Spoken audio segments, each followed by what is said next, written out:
Hey guys, I want to welcome you to today's episode. Today I am joined by Dr. Q.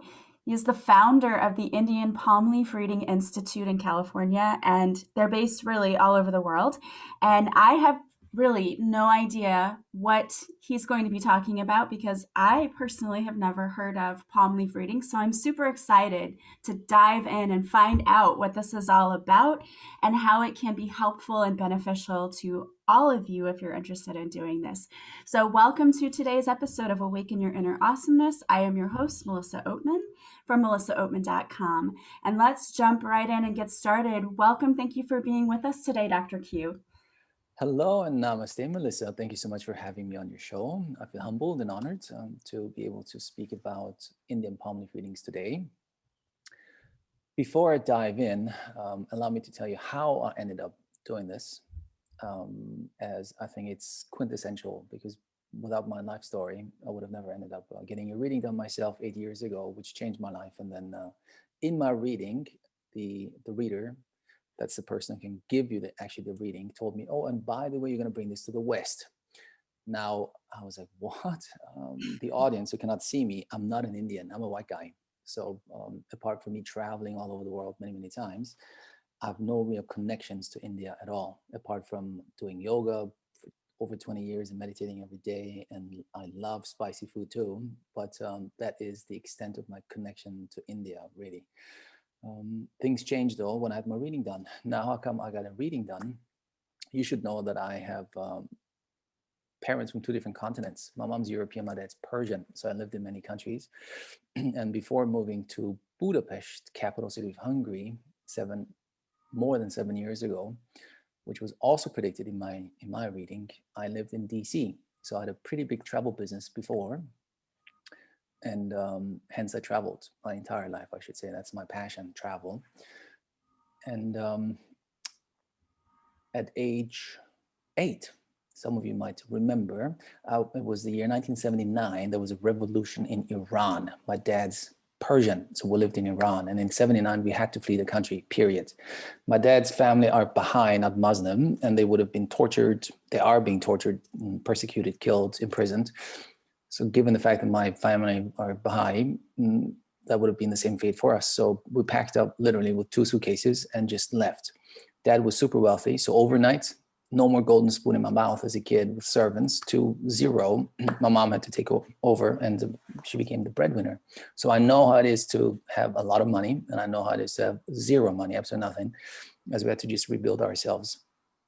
And some of you are mature enough too to remember the fateful year of 1986, as we just, quote unquote, celebrated the 35th anniversary of the biggest nuclear catastrophe that has ever happened on planet Earth, called Chernobyl. It was late April of 35 years ago. And the nuclear cloud traveled all over Europe. And at the time I lived in Europe because my mom's Austrian from Vienna. So I lived in Vienna as a teenager. And it dumped its nuclear waste all over Europe. And that is the reason why then I got cancer. So as a teenager, I spent 3 years, a long time, for 6 months over the period of 3 years as an inpatient, surgeries, chemotherapy, radiation therapy, you name it, the whole 9 yards. So when I got cancer, I was 16 years old, and I said, God, why me? I was upset, of course. I didn't do anything. And after 3 years, when they released me, I said, yep, now you're good to go, Q. I was like, God, why me? How come I survived? And literally speaking, almost every single person I ever shared the room with over the span of 3 years died. So I was exposed to death too, not only through the revolution in '79. I was 8 years old, but also as a more mature young man in the hospital. So I said, why me? And that was the beginning of my spiritual journey, where I tried to pierce the veil and find out what's beyond what meets the eye. I know there is a beyond for sure, as I came to realize at an early age that the mind plays a big power and a big role in one's healing. How come I survived and how come my neighbor did not? That is the ultimate question really still today. My driving force, I should say. While I continued a normal, I should say, life And the Dr. Q, so the Dr. Q is not a stage name. I actually have a PhD and I was an academic. But being in academia bored the hell out of me, I should say. The red tape that goes beyond what I loved, and that would be just teaching kids. That was fantastic. I loved that part, but everything else just was terrible for me. So I left and I started a travel business, which is really my passion, travel. I've traveled extensively all my life, I should say. And I've been to, I would say, I don't even know, more than 100 countries so far. I've traveled a lot, more than most. In the meantime, I pursued my spiritual endeavors and I studied almost anything you can possibly think of, energy healing and acupressure. And I've done a lot of therapies, meditation, where you're in complete silence for weeks on end, going deeper and deeper. I've been with shamans in the jungle, you name it. I've done it all, really. I've done a lot. And 8 years ago, I had another fateful experience, and that was a virus hit me and attacked my heart and my lungs and almost killed me again. It was sheer luck, I should say, that I survived, as my smart girlfriend, who is the reason why I'm now in Budapest, said, Q, that doesn't look so good. It's more than just a cold, you know, you shiver and you have high fever. Maybe you should go back, because at the time I was in visiting her in Budapest. You should go to Vienna, to your cancer hospital, and see what's going on. So she drove me to the train station. I took the train, which is only a 3-hour ride. I went to Vienna. I showed up at my cancer hospital, and they've known me since I'm 16 years old. So they love me. You know, I'm one of the kids that they embraced, and I survived. So I'm friends with almost everyone who's still there. And they said, oh, welcome back. What's going on? I said, I don't feel so good. Maybe something's wrong. And lucky me, because they did some tests and they said, I have to stay here now because I'm extremely sick. And I'm lucky that I'm alive. I was like, what? I said, yep, your heart is completely inflamed. You have water in your heart, water in your lungs. You got to stay here. So I stayed. And that night, so I was already at the hospital, I collapsed and they shoved me into the ICU. It was sheer luck, really, that I was already there. Otherwise, had it happened in Budapest, I would be dead by now. So somehow I knocked on heaven's door a couple of times, and every time the bigger power said, no, you got to go back and continue work. While I was at the ICU, I thought to myself, man, I don't understand this lifetime. I think I'm a pretty nice guy. I got daddy genes, and everyone who knows me says, oh, I'm a helper. I'm a giver. Money is not a motivation to me at all, zero. Helping people is a motivation to me. As long as I can buy a cup of coffee anywhere I go without having to look at the price, I'm a happy bunny. So in the you need to do a palm reading because you can clean your karma. And I said, well, why didn't you tell me that before? I said, well, I told you this already a year ago. I said, no way, Jose, you told me this, because I'm a sucker for anything spiritual. I'm telling you, Melissa, if anyone tells me anything about spirituality, I go and do it. I heard about John of God, who is maybe the most famous healer on planet Earth, I should say. The next month, I flew to Brazil and spent some time with him just to see what's going on. I visited him quite a few times, actually, since. So you tell me something, I do it. I really want to experience it. And that I didn't hear this was mind-blowing to me. And later on, I realized that I'd written, that I'd 2003 called the Book of Secrets. And in that book, he has a chapter dedicated to his own palm leaf reading. So I read it, but obviously at the time it was just a story and it didn't sink in. So in the ICU, I decided if I survive, I'm going to go and see if there is a leaf written for me too, and maybe I can overcome my negative karma. And obviously I survived, and I had a reading done, and that changed my life. And when I say it, it doesn't come lightly, because I've done a lot of things. I'm telling you, a lot of things, beautiful things, really fantastic things. But this one was very special. So, and in my reading, the reader told me, and by the way, you're going to bring this to the West. And of course, I thought, he's kidding me. I just went there to get some healing and overcome bad karma.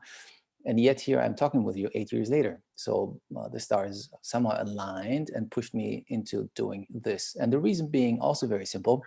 I'm an enthusiastic human being. So when I shared my story about this palm leaf reading, friends, family, of course, many of them wanted to get a reading done too, many.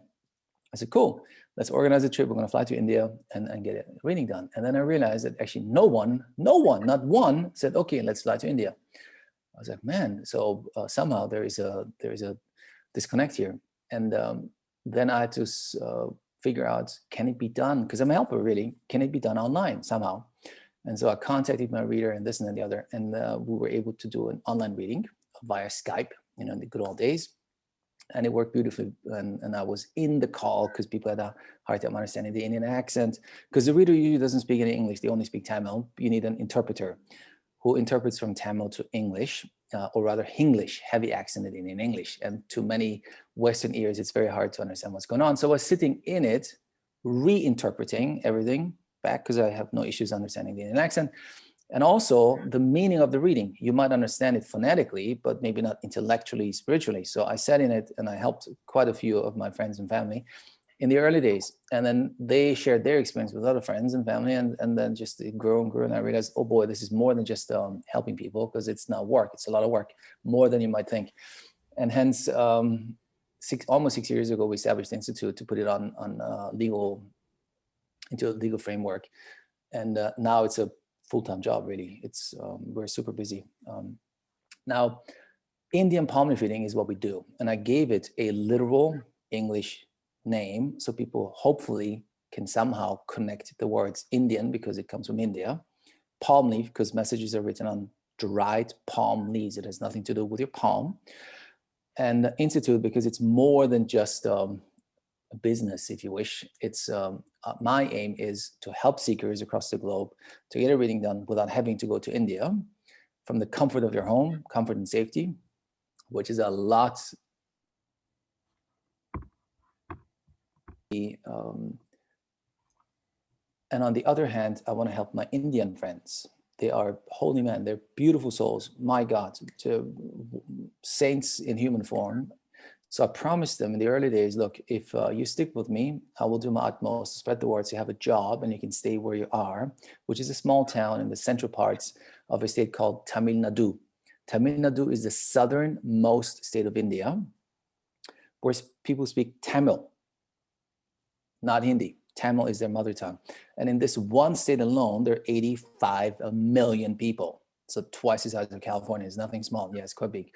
And in the central parts of that state is where our town is and where I have my office in that state.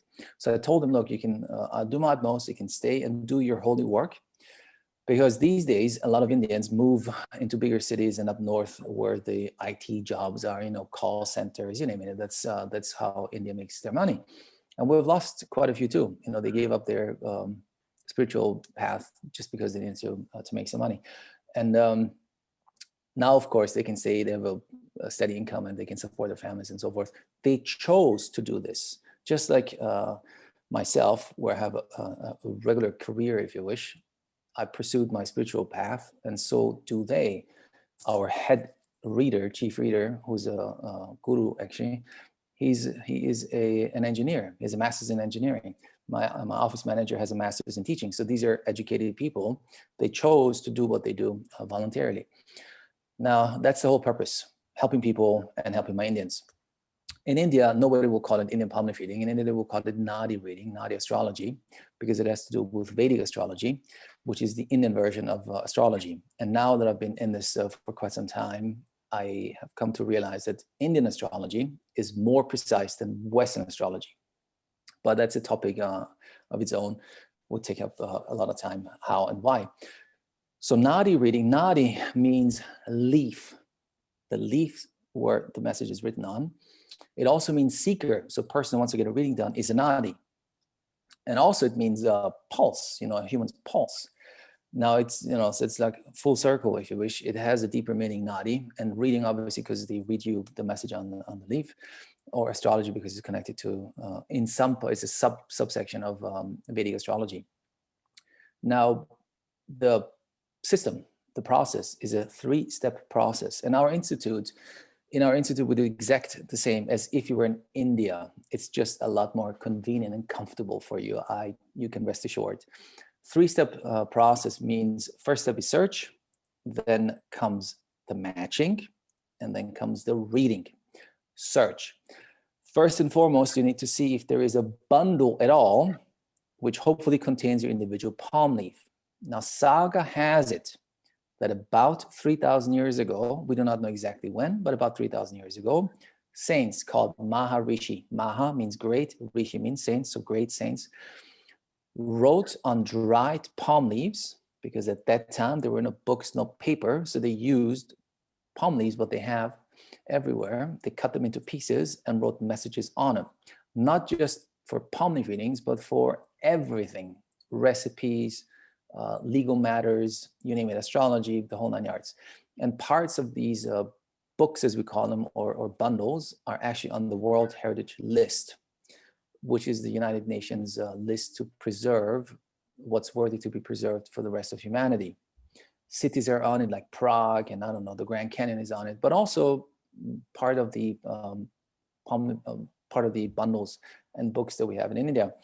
So they dictated these Maharishis, 18 of them, by the way, 18 Maharishis lived in Tamil Nadu, and what is now known as Tamil Nadu, which is the original India, by the way. Every Tamil is proud to say, because the rest came later. So if you ever want to visit India, you're going to go to Tamil Nadu, because that's the original, the very beginning of what is now known as India. And it's also primarily vegetarian, by the way, so that you know. And they dictated the message to their disciples, who then etched. They used special tools to etch messages in ancient Tamil. Today they speak modern Tamil, is a different language altogether, like ancient Greek and Greek, onto fresh leaves. And then when they dried up, the message came through. And then these leaves are put in bundles, also known as books. I can show you, Melissa.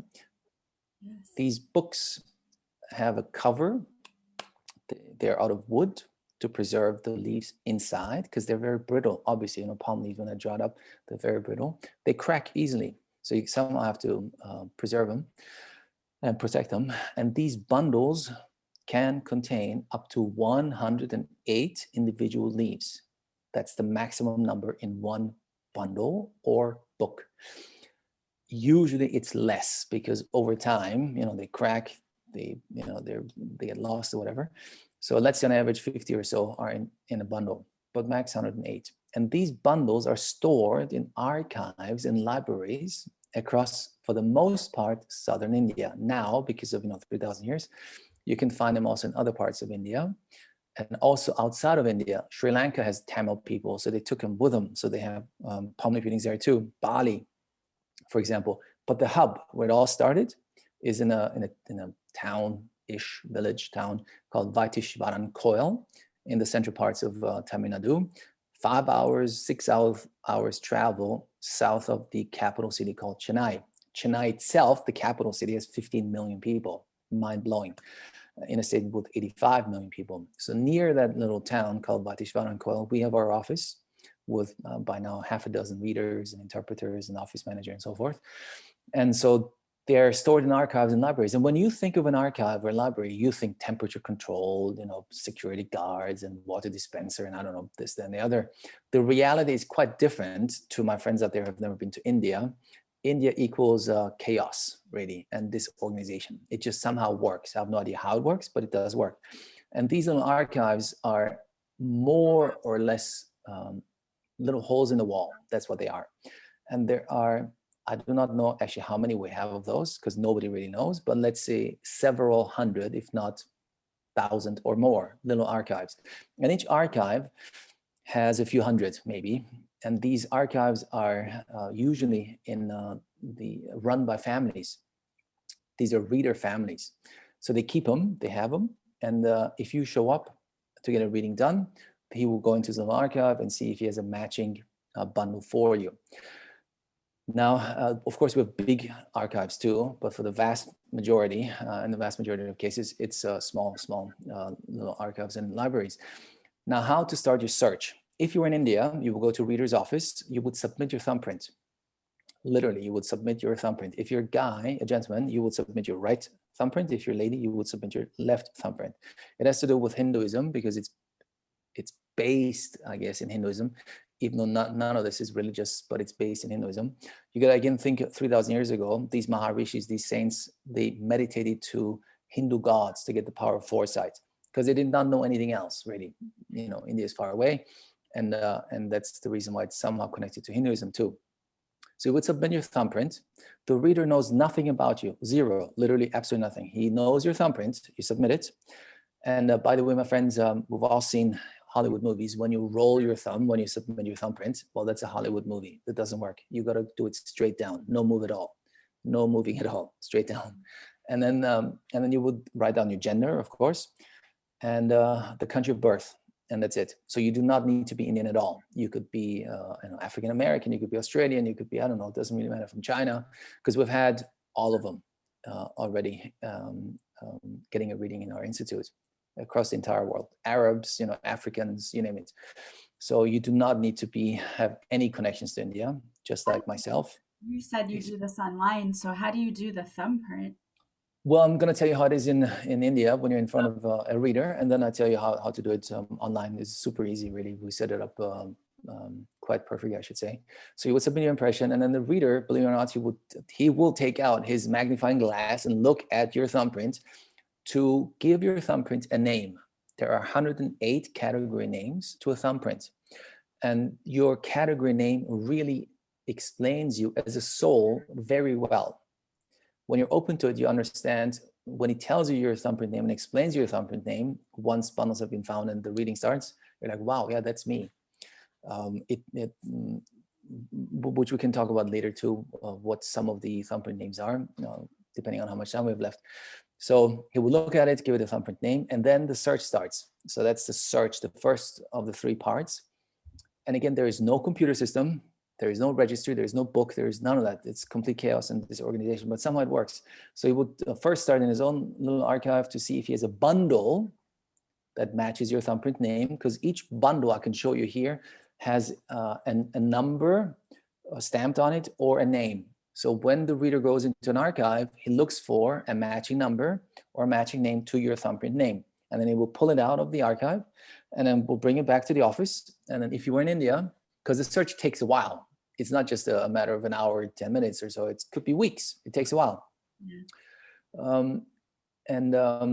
He will then say, well, we found a bundle for you. You can now come to the office. And this search is a physical search. So he would hop on his bicycle or his moped or use public transportation.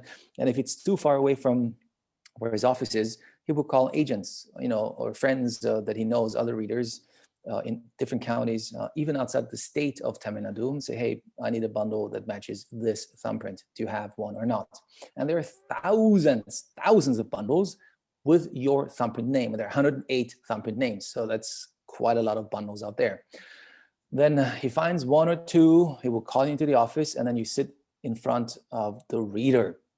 Now, again, the office is quite exaggerated. It's another hole in the wall, and they use a lot of incense, a lot. Oh my God, it's mind blowing.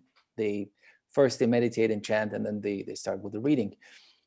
Now, to me, because of chemotherapy, it impacted my olfactory senses. So I'm extremely sensitive to any kind of scent, really. I am. No perfume, none of that. I can't stand it. So can you imagine when I was in the office and he used 10,000 sticks of incense, I almost collapsed there. And mosquitoes, and it's humid as hell. And, you're sitting in a small room across from the reader, and you're like, what? And he tried to just scribble things down as he talks. Obviously, the reader had an interpreter sitting next to him because it didn't speak in English, but interpreted it with a heavy accent, Indian accent called English. So it was quite a challenge for me to get it all right. Anyway, so that's search comes to an end, and then the matching starts. Matching and reading are done in one session, and it takes about 3 hours, give or take. So matching is the reader opens the bundle because it's tied up with a string. He opens it up in front of you and then looks at the very first leaf and reads out to you the most important message on that leaf. It could be you're married, because this leaf belongs to a person who is married. And if you are married, legally married that is, your answer is yes. If you're not legally married, your answer is no. So there are only two answers you need to give during the whole matching process. Yes, no, correct, incorrect, right, wrong. That's it. He does not need to know anything else than that. I need to give you a little more information about the leaves themselves, because these leaves are written in ancient Tamil, as I told you before, which doesn't exist anymore. Now people speak modern Tamil.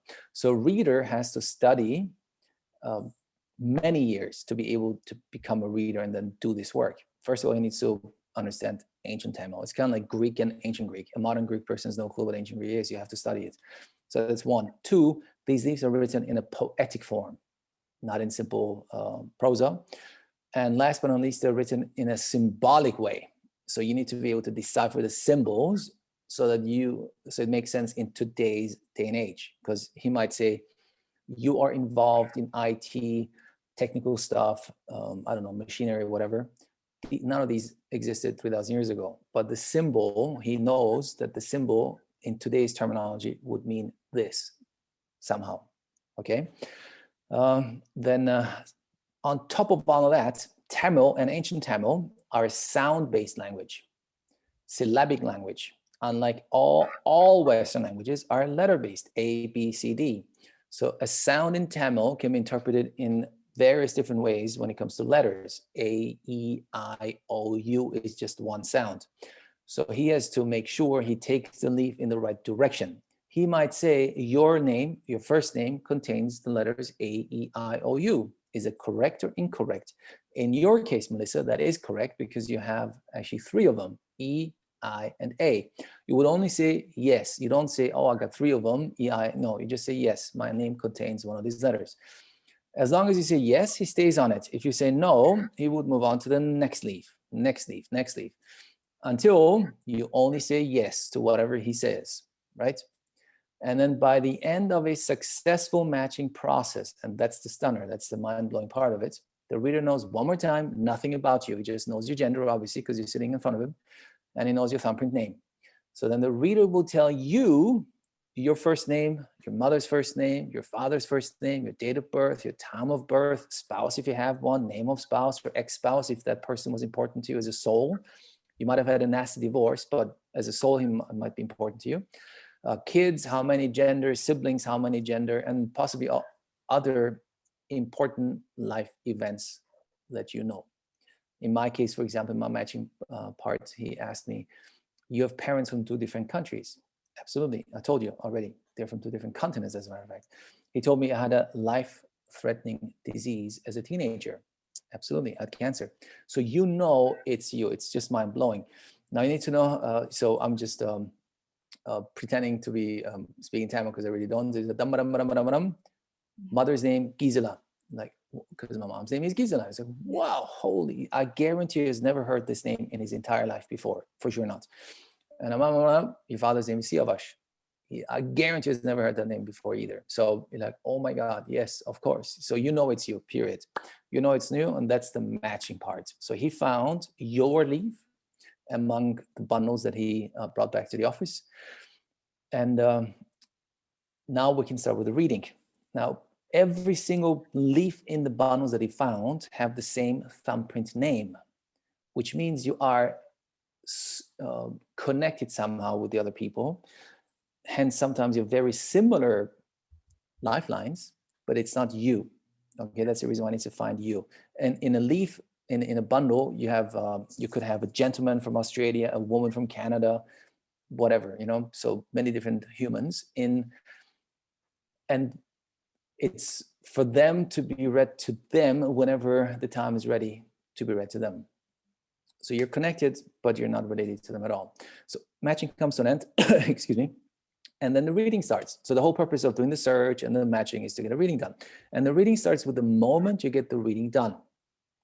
That's because you were supposed to get a reading whenever you get the reading.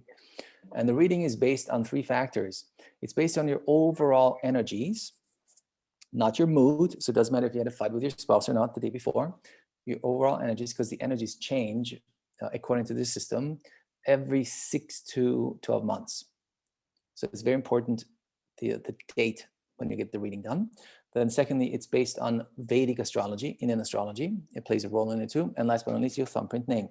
So based on these three, the reader will give you a trajectory, a possible trajectory of your life from the moment you get the reading done until the end of your life, until you die. And it's a so-called whole life reading that we do. That means it covers your entire life and all aspects of life that is important to a human being. Family life, kids, grandchildren, love affairs, health, spirituality, career, money, you name it, the whole 9 yards. And he will, they come in blocks of years, in increments of years, 2-3 year blocks, give or take, from the moment. And he will tell you the good, the bad, and the ugly. We know that life, regrettably, is not just milk and honey. It's also full of challenges, interspersed with some good times, really. And that's how it is. So we're here to learn and overcome challenges. So we'll tell you your challenges too, in whatever area of your life. And it could be based on planetary constellation or karma. He will tell you that too. At the beginning of your reading, he will explain you your thumbprint name. He will tell you which of the Maharishis wrote your palm leaf, because there were 18 of them. If you do it in the southern parts of India, in Tamil Nadu, then most likely your first reading, because you can have more than just one reading, is written by Maharishi Agastya, his name. That's the guy who wrote the most bundles, most leaves. And to which god he meditated to get the power of foresight. So you know this, and then you know your thumbprint name, which is very important, as it will explain you as a soul pretty well. As I explained to you in the beginning, you could have Urusuri as the beginning of your thumbprint name, which is the best to have, really. Urusuri means one circle. So whoever has one circle in their thumbprint name is an intelligent person. It's all about potentiality and the capacity of doing something. Doesn't mean that you do it, because we can screw things up too. Regrettably, we're human beings. But you could be a leader. You could be a teacher, a leader, spiritually evolved person. That's Urusuri. If you have that in your thumbprint, that's an awesome beginning to have.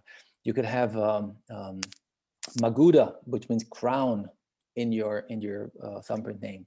Crown already indicates a leader, being connected to the universe also. So all these things do make sense. Or Varivata is not so good. It's more challenging. It's like the black and white of a zebra, So ups and downs, that reflects your life. And if you are open to this, oh my God, it's true. My life is constant up and down, and I have no idea why, because it's just if you wish, your thumbprint name is a genetic imprint of you. That's it. That's the only part of your reading that you cannot change. You just have to embrace it. It just is. Neither good nor bad. It just is. And then then he will start, with your reading.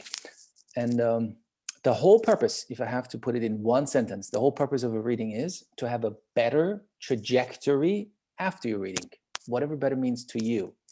Now, I told you before, I got my reading done because I somehow connected the dots, believing that I must have strong negative karma from a previous life. That's the reason why I ended up in hospital so many times. And I'm also quite sickly, I should say. I'm very fit. You wouldn't believe it. But in reality, my immune system is not very good. So my intention was to overcome the karma so I wouldn't be in hospital anymore.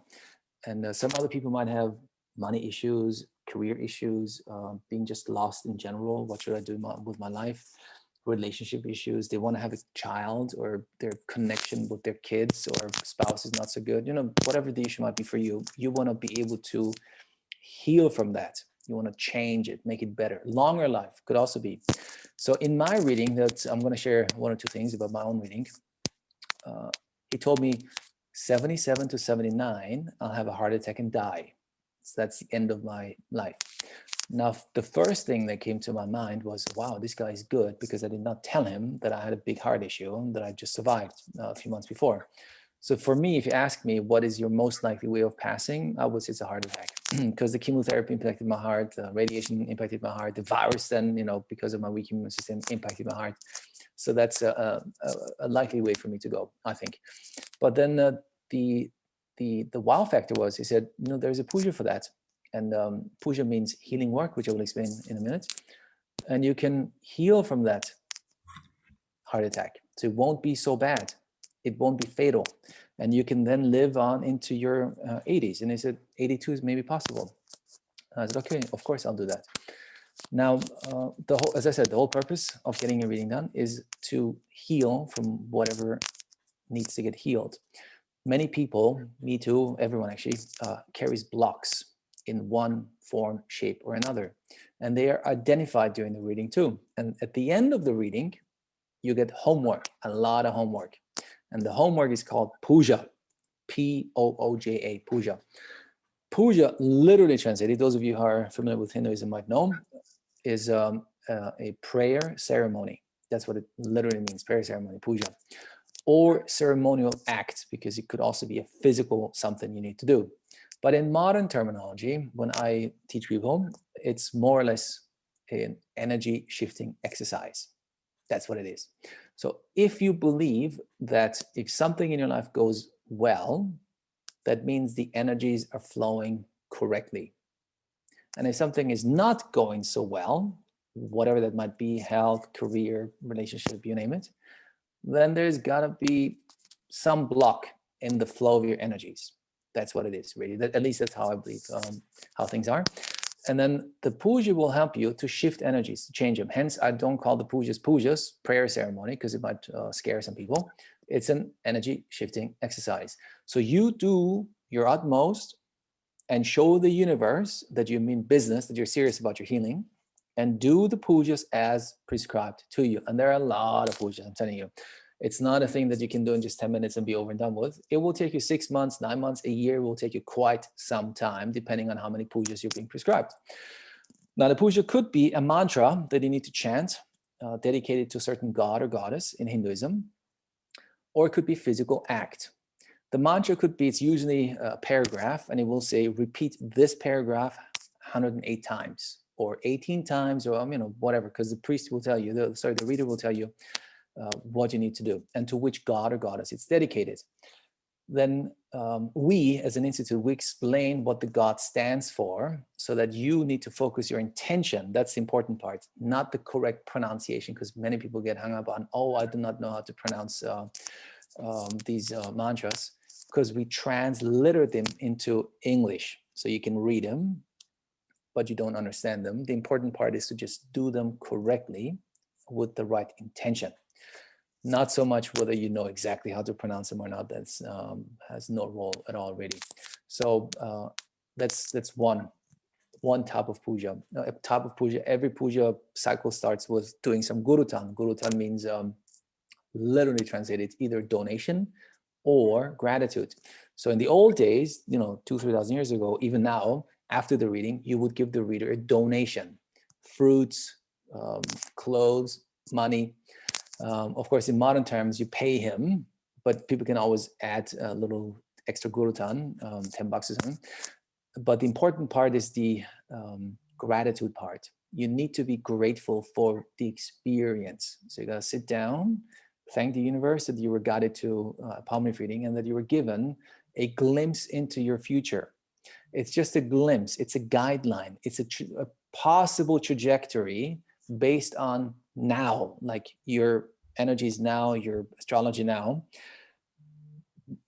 No one's life is set in stone, for God's sake. So many people get just hung up on, oh, this is it. It has self-fulfilling prophecy. No, it just tells you a possible trajectory from today's point of view. I don't know. Let's say you're a smoker. A very simple example. You're a smoker, and the reader says, "Oh, in 30 years you get cancer and you die." Yeah. Well, you can stop smoking. Yeah. And then you won't die. It's that simple. So it's just a possible future. But you, and only you and no one else, it's very, very important for me to tell you, a reading is not set in stone. Your life is not set in stone. It just gives you a glimpse into your future, a possibility.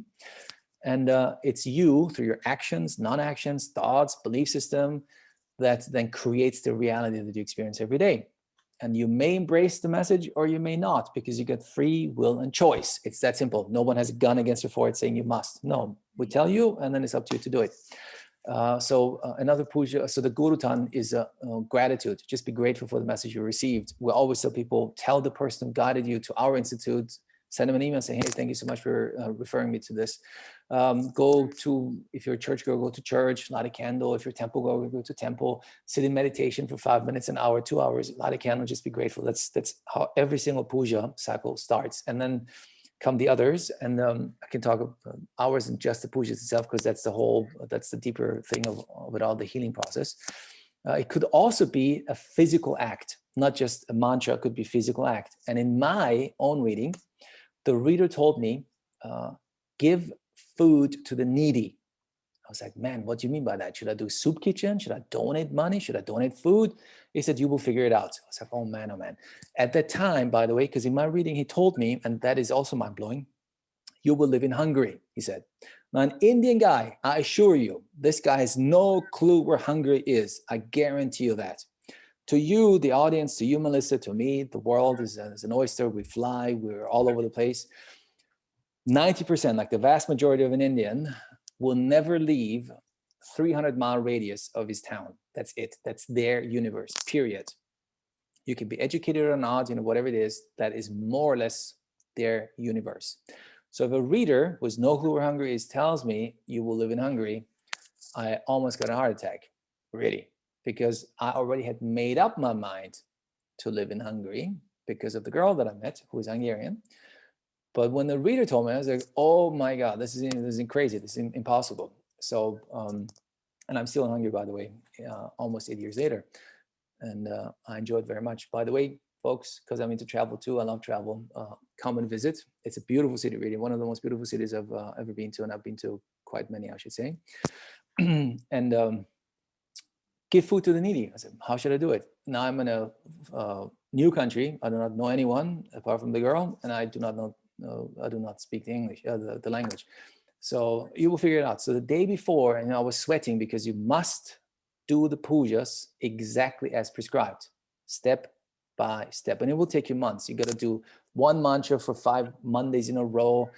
He might prescribe you on 5 full moon days, so that's 5 months. Once a month on a full moon day, do this, and then somewhere in the middle was on 2 Wednesdays, consecutive Wednesdays, feed the needy.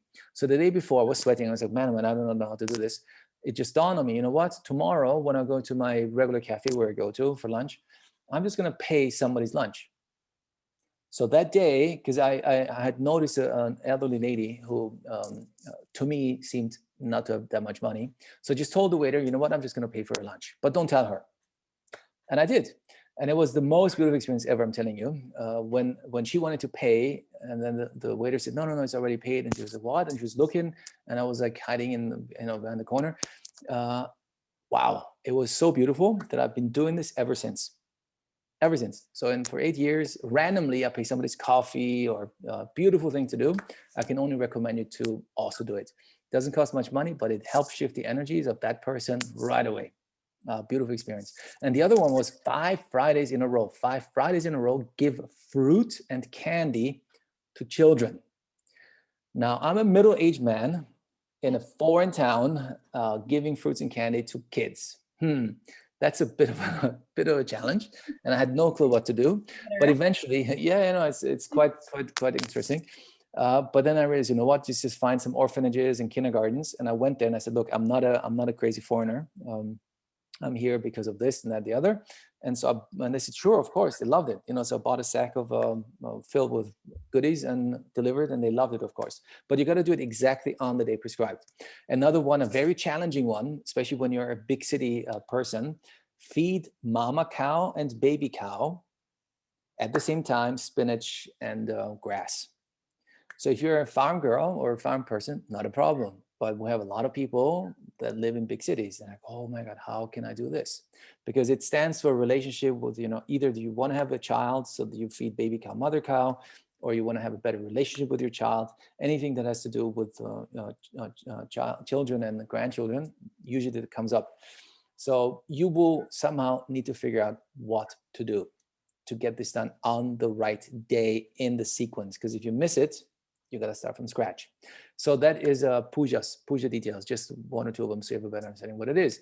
And the whole purpose of them is to help you shift the energies, unblock what it's blocked, so that you can bring about a better trajectory of your life.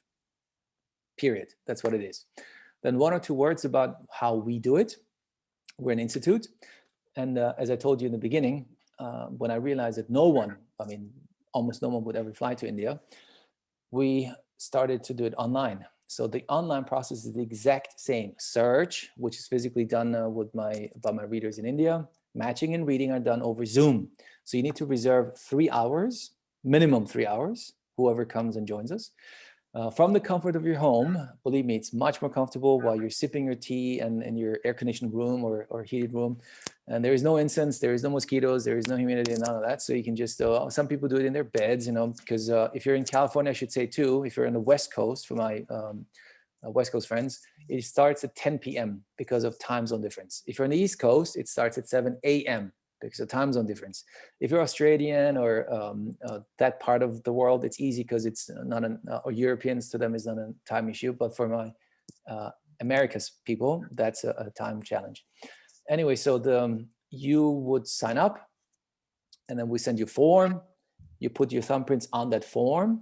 You take a picture of it, and then you upload it to our system. The reader looks at it and says, yeah, it's good or not good. And if it's good, the search will start. And the average search time is 4 to 8 weeks. So you got to be a little patient. It takes a while. Can it be that it's just one day? Yes, of course it can be just one day. If by chance we have a bundle that matches your thumbprint in the office right then and there. But most likely it'll be 4 to 6, 8 weeks, something like that. We search for 6 months. 6 months we search. Because as I told you, every 6 months, your energy starts shifting. So if we cannot find the bundle in 6 months, we refund you the $100 because it costs $100 to start the search, $100. As I mentioned to you before, we're the only Western-based palm leaf reading institute. I mean, there are many palm leaf readers in India, of course, because it's a daily routine, primarily in the southern parts of India. People will go to a reader when they get married, they want to have children, they have issues in the marriage, whatever it is. So it's done on a daily basis, period. So it's nothing crazy to them or unheard of. It's a daily practice. It's a wisdom that's 3,000 years old. For whatever reason, God chose me to bring this to the West. No idea why, but here I am, and I love what we do on a daily basis. So it costs $100 to get to the search. We will send you the form, you submit it, and then the search starts. I have to interrupt you because people at home can't see the picture here, but you just all of a sudden have this light coming down through you. Mm. Oh, really? Okay. It's like coming down through. It looks like whenever I work with my mentor, sometimes she also gets this. It's like a purplish light coming down through you, which is Oh, wow. very interesting. I So, see. That's well, you say it takes $100 to start the search. If you do yes. any kind of reading here in the States, it's at least $100 usually. And you're Well, talking it's about the all search. of the search to No, the search is $100. And if we find bundles for you, so if we don't find bundles in 6 months, you get your money back, period. Because having run a pretty big travel business, to me, customer service is also very important. And I understand Western culture, obviously, because as I think I told you that I had a travel business in the US for quite some time and worked with universities all over the US. Hence the reason why I've been to St. Louis also quite a few times, and Champaign and University of Illinois, you name it. So, and if we do find bundles, then you can choose to have the matching and the reading done, which will be online. That's $400, 400, an extra $400. So $100 is just for the search, and $400 is for the matching and reading. Being based out of California, hence we're governed by California consumer protection laws. Yeah. So if you're unhappy, if we cannot fulfill what we promise, of course we just refund you the money. I'm not here to become a millionaire, because I would do something else. I assure you, it's a lot of work, and so the whole purpose is really to help people. And as I told you before, my intention is also to help my Indians. So we heavily overpay them, as opposed to an average Indian guy who gets a reading done in India right there, because I want to make sure that they do what they do, stay where they are, and I want them to be happy too, of course, and earn more than just minimum wage. So that's the whole intention. And being, as I promised to you before, Melissa, whoever listens, your audience, whoever listens to this podcast and has listened all the way till here, till the end, then we're happy to give you $100 discount to your matching, towards your matching and then reading. So you pay $100, and then instead of the $400, you only pay $300. All you need to do when you sign up, you can say Melissa Oatman, or the Awaken Your Inner Awesomeness podcast. Then we know how you heard about us, and then we will automatically credit you with $100 and only charge you $300 for the matching and the reading, as opposed to the $400, as a little thank you to Melissa to have me on the show and help spread the word about this beautiful ancient wisdom. So you need 3 hours. What we do as an institute, so we really go the extra mile. There's a lot of work involved. You have no idea. We record the whole thing for you. And there we use the chat in Zoom too a lot. because there's a lot of information that you don't understand. So we tap it right in there. So after the reading is over, you get a recording of your reading. Obviously, you get the whole chat history. You get pictures of your palm leaf in high resolution, and also you get the puja details typed in a PDF format, plus all the gods and goddesses. You do not need to do any research. You just have to follow the instructions that we send you, and that comes about a week or two after the reading is over. So you download the whole thing onto your computer, you print out the PDF, and then you start your own healing work as was prescribed to you in your reading. Last thing is, it could also be as a puja that you're being prescribed one in India. So that's called the mantra puja for extra support and help. And we're happy to organize that for you too, if that's what you want to be done. So that is in a nutshell how we do it and how the whole process is. Our website, because Melissa asked me to share that with you too, is indianpalmleafreading.com. Super easy, indianpalmleafreading.com, so you can find more information about us. We're on Facebook, Indian Palm Leaf Reading, on Google, Indian Palm Leaf Reading, Instagram, Indian Palm Leaf Reading. So it's YouTube is actually quite big. Please do go to the YouTube channel that we have, Indian Palm Leaf Reading, as we have had quite a few wonderful seekers who were willing to have their entire matching and reading, everyone's recorded, but to be put on YouTube so that people can actually go and watch the whole process to have a better understanding of how the process works before you sign up. And you will realize that these are all beautiful souls that are involved, and you get a lot of information. So that's it. Wow, that's awesome. And I will have all of those links in the show notes. So you can go directly there and access that to see, to get your discount, to go to the website to start your reading if you want to do that, and also to go to YouTube to see the examples. Well, you gave us so much information today, and it's so interesting. I have never heard about this before, so I'm so thankful that you came on and you were able to explain to us. This just sounds like such an amazing process. So thank you so much for being here today. I have to thank you, Melissa. Thank you for having us on your show and allowing me to share the word about this ancient and powerful wisdom, really. Yes, thank you so much. And I want to thank all of you for being here with us today, too. As always, if you like this podcast, please subscribe. Please leave a positive review from wherever you're listening. And of course, the biggest compliment you can pay is to share this podcast with anyone you think might enjoy it, and share about this palm leaf reading too, if you know of anyone who might be interested in having this done, because this sounds like a fascinating tool you could use to help you redirect the course of your life to make it better, to give you some, wisdom on how you can live your absolute best life, which is what we're here for anyway. Right? Yes. Absolutely, yes. Thank you so much. And I hope that you guys will have an awesome day from wherever you're listening. As always, if you want to follow me on social media, I go live Mondays on Facebook, where I do a free card reading. And if you show up for the live, I'll pull a card especially for you. Also, if you want to work with me, you can go to my website, melissaoatman.com. There you'll see all the services I offer, and you can book directly there. Thank you, guys. Thank you again, Dr. Q, so much for being here with us today. And we'll talk to you again soon. Bye, guys. I would love that. Thank you. Bye-bye.